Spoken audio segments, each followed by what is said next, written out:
اعوذ باللہ من الشیطان الرجیم بسم اللہ الرحمن الرحیم۔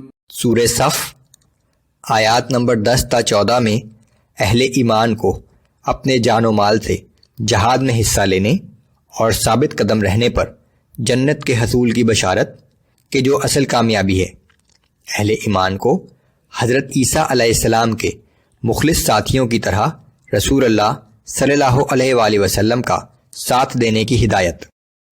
اعوذ باللہ من الشیطان الرجیم یا ایہا الذین آمنوا هل ادلکم علی تجارت تنجیکم من عذاب علیم۔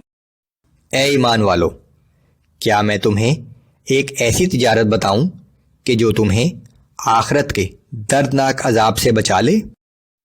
تؤمنون باللہ ورسولہ وتجاہدون فی سبیل اللہ باموالکم وانفسکم ذالکم خیر لکم ان کنتم تعلمون۔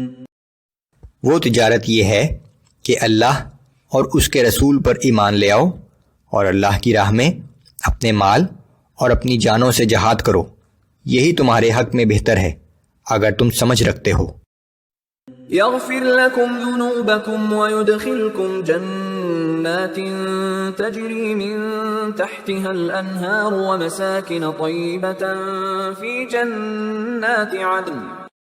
اگر تم نے ایسا کیا تو اللہ تمہارے گناہوں کو معاف کر دے گا اور تمہیں جنت کے ایسے باغات میں داخل کرے گا جن کے نیچے نہریں بہتی ہوں گی، اور تمہیں نہایت عمدہ مکانات میں ٹھہرائے گا جو ان دائمی باغات میں واقع ہوں گے۔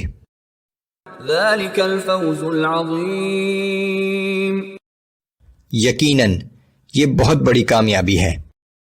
وَأُخْرَى تُحِبُّونَهَا نَصْرٌ مِّنَ اللَّهِ وَفَتْحٌ قَرِيبٌ وَبَشِّرِ الْمُؤْمِنِينَ۔ اور اس کے علاوہ ایک نعمت اور بھی ہے جو تمہیں بہت محبوب ہے کہ اللہ کی طرف سے مدد اور فتح جو بہت قریب ہے۔ اے پیغمبر صلی اللہ علیہ وآلہ وسلم، آپ مومنوں کو بشارت دے دیجئے۔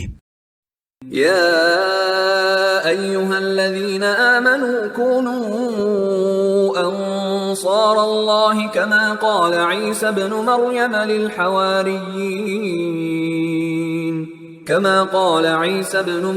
للحواریین من انصاری الی اللہ۔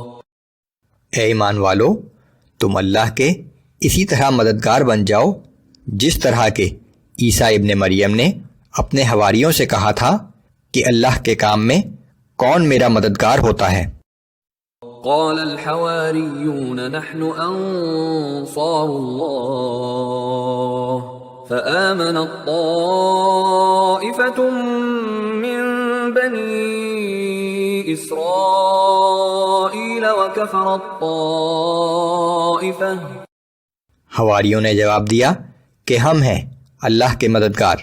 پھر بنی اسرائیل کا ایک گروہ ایمان لے آیا اور دوسرے گروہ نے انکار کر دیا۔